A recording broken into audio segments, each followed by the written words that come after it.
Welcome, my lord. I marvel our mild husband not met us on the way. Now, where's your master? Madam, within. But never man so changed. I told him of the army that was landed. He smiled at it. I told him you were coming. His answer was the worse. Of Gloucester's treachery and of the loyal service of his son. When I informed him then, he called me sot. Told me I turned the wrong side out. What most he should dislike seems pleasant to him, most like offensive. Then shall you go no further. It is the cowish terror of his spirit that dares not undertake. He'll not feel wrongs which tie him to an answer. Our wishes on the way may prove effects. Back, Edmund, to my brother. Hasten his musters and conduct his powers. I must change arms at home and give the distaff into my husband's hands.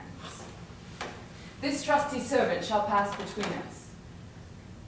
Ere long you are like to hear, if you dare venture in your own behalf, a mistress's command. Wear this. Spare speech. Decline your head.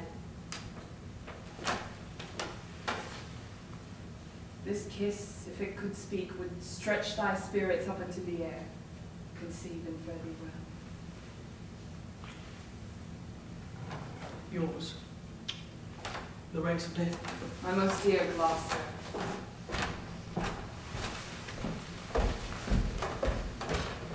Oh, the difference of man and man. To thee a woman's services are due. My fool usurps my body. Madam, here comes my lord.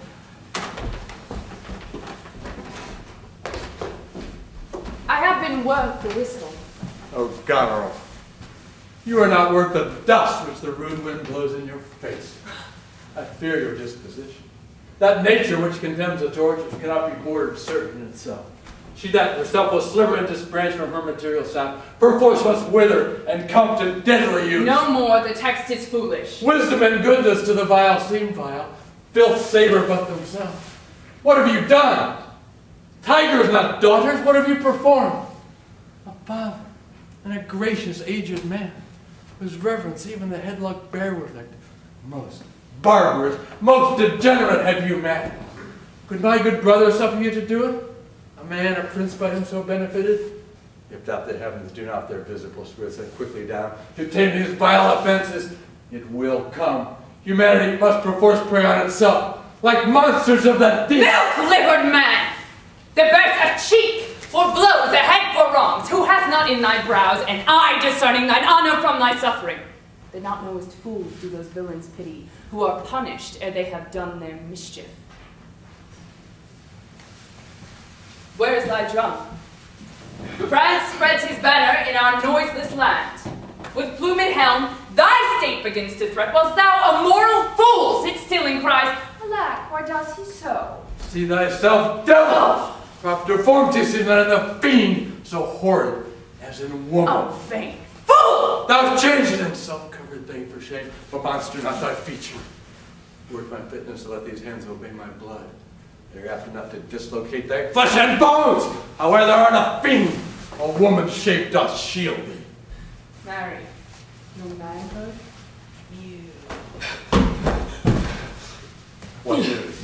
My good lord, the Duke of Cornwall's dead, slain by his servant going to put out the other eye of Gloucester. Gloucester's The eyes? servant that he bred, thrilled with remorse, opposed against the act, bending his sword against his great master, who thereat enraged flew on him and amongst them felled him dead.